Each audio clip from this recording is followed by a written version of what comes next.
This is a video by Dilan and Gordon. It is looking at digital forums, the history and impacts of WebKF on education.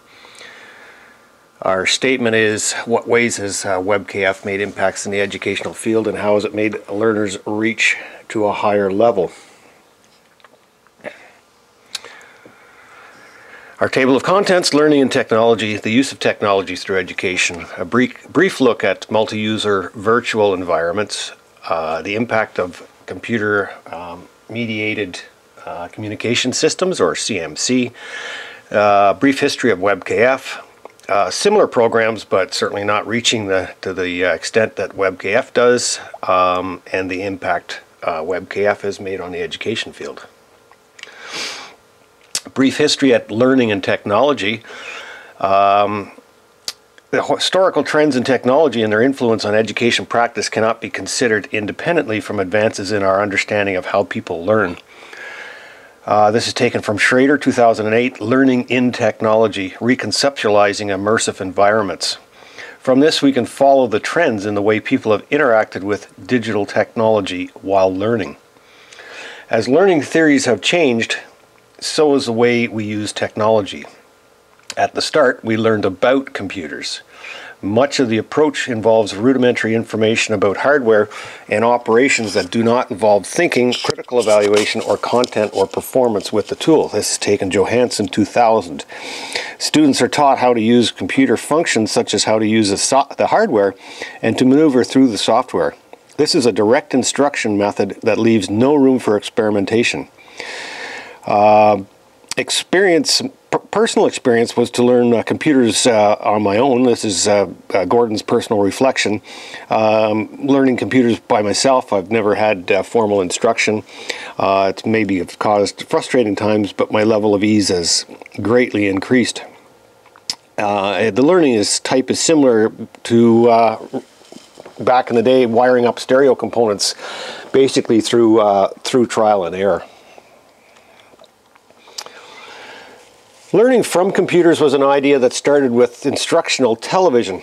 As many of us older students may remember, when these televisions and the connecting box were wheeled into the classroom, this caused great excitement, but the teaching methods did not change. We would sit, and instead of the teacher lecturing, the television became the lecturer. Even the most sophisticated models of artificial intelligence failed to account for individual student needs and were unable to adapt to instructional changes, and as a result did not have a major impact in schools. This is Reisner, 2001. Similar to learning about technology, learning with technology implies a change in knowledge as a consequence of technology use. Schrader, 2008. Teachers using technology often are not required to change their practice of delivering curriculum. An example would be taking handwritten notes from, say, 10, 12 years ago that used to be just written out on the board and turning them into text on PowerPoint slides. Learning with technology has raised the level of learning through the use of mind maps, text-to-speech, and speech-to-text programs. Those are examples of 3 examples of many. The student using technologies such as the before mentioned are better able to focus on problem solving as opposed to the mechanics of creating essays or other assigned work. Intelligent technologies can be used in partnerships with humans. As a result of these partnerships, humans can engage with content, think and achieve goals that were otherwise impossible individually. Solomon et al., 1991. We'd like to present the idea of a person with a learning disability in reading. No matter how hard they try, they are unable to process text. A reading tool frees this person from the mechanics of reading, allowing them to access the information that they want and allowing them to start thinking at higher levels without the worry of the actual mechanical processing. Learning in technology has come about with virtual reality. Another way to describe this immersion integration, and depth of use is to suggest that users function, learn, and interact within the technology. This is Potska, 1995. Examples of learning in technology are the popular virtual worlds in the gaming industry. These worlds have come to be known as multi-user virtual environments, or MUVEs. MUVEs present opportunities for expert apprenticeship, collaboration, and goal-oriented problem solving. This is Schrader, 2008. From computer-supported intentional learning to knowledge-building environments, Scardamelia Berater, taken from the Cambridge Handbook of the Learning Sciences, and I wasn't able to find a date for that. In 1983, Berater and Scardamelia looked to change the way information flows in a classroom. They designed a program called Computer-Supported Intentional Learning Environments. CSILE.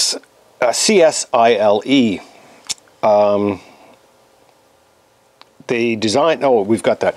Dylan will be speaking about computer-mediated communication systems in a couple of slides. Referring back to the CSILE, this was done because they believed that one of the greatest resources in the classrooms were being wasted, and that is the students. CSILE restructured the flow of information in the classrooms, so questions, ideas, criticisms, suggestions, and the like were contributed to a public space equally accessible to all, instead of it all passing through the teacher or as an email and text passing through individual students. This is Scardamelia Berater, 1991. So our next generation of CSILE is called Knowledge Forum. Before we look at WebKF, let's look at the history of it. And we are going from intentional learning to knowledge building, with the two of them combined being more powerful. The following timeline was taken from a brief history of knowledge building, and this was found in the Canadian Journal of Learning and Technology, fall 2010, an entry by Scardamelia and Berater. 1997 to 1983, they had knowledge telling and versus knowledge transforming, and basically knowledge telling was they are having students just basically describe what they know to the researchers. 1983 to 1988 was the development of intentional learning and cognition, and 1988 to the present has been the development of the idea of knowledge building. And one of their study students, a young student, came up with the description: knowledge building comes from the awareness that the more you know, the more you realize what you don't know. Over the past few years, technology has been growing in many different ways and has become an essential tool that's used in a person's life. For instance, one area where technology has grown is in the educational field, say with adult learners. Technology has provided many learners with many benefits and in different ways in learning through their education, which allows them to be successful at a higher level. One type of technology that's provided learners to achieve this higher level is computer-mediated communication systems, CMC, and this has provided learners with a different way in learning, and information exchanging is done through technology. Because of this, the learners have accessibility to share information with one another and also with their professors and tutors. One of the more successful CMC systems that we are obviously looking at is through the education is the WebKF.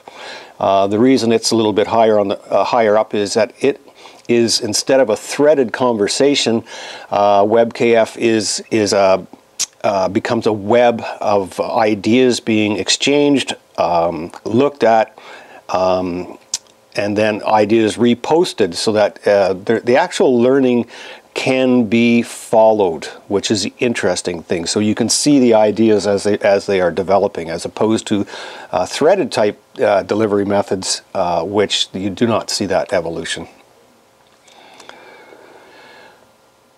The qualities that WebKF brings to the learners is, as we were saying, able to share information, create a type of connection relationship with the teachers and fellow students. It's the peer-to-peer is one of the more important aspects of it. You learn and exchange information posted with your peer students, and your information can be expressed in different types of formats. Basically, it creates a virtual community. Similar programs, but I'll digress with Dilan on this one, is Google Documents, WebCT, and Blackboard.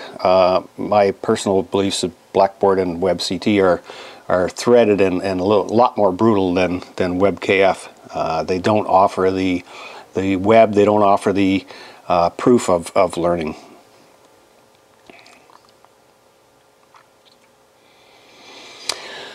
WebKF was officially launched in 1988. It was financed by Apple and has been developed since then. It's provided a different aspect and way for learners to express how their ideas are formulated, and they're able to show their knowledge building is what WebKF is able to do. Basically, adult learners are learning through education by searching for information, expressing their point of view, asking questions, discussing answers of questions, and this is all something that is demonstrated with the WebKF as a tool that is available, well, as most tools are, available 24/7, but it does allow for collaborative learning between students and professors, and from students to professors. So in any instance, there's going to be a learning environment taking place when we set up a community, such as what WebKF allows us to do. The other interesting point Dilan's made here is increased participation and engagement with the students, because of the idea that the fear that students have in expressing their own opinion in the classrooms, or even in the Adobe Connect, as we've seen during this course, is a somewhat reluctance of students to participate in the discussion parts, which then the WebKF allows them to express their ideas, exchange information in a way that allows them to be fairly comfortable. In conclusion, then, we have a database that creates and improves the content and organization of the course, which is what we've set up with WebKF. The WebKF has become one of the most successful CMC systems in the educational field. It is used worldwide. It's provided learners a different way of learning that makes them more engaged into the course, which is, I can attest to that. The future of WebKF will constantly be improved on and will provide ways for learners to reach a higher level of learning, assuming that they participate in it as a community, which is what it's designed to do. Our synthesis questions: how has WebKF benefited you throughout this online course? In what ways do you see yourself using WebKF throughout your education?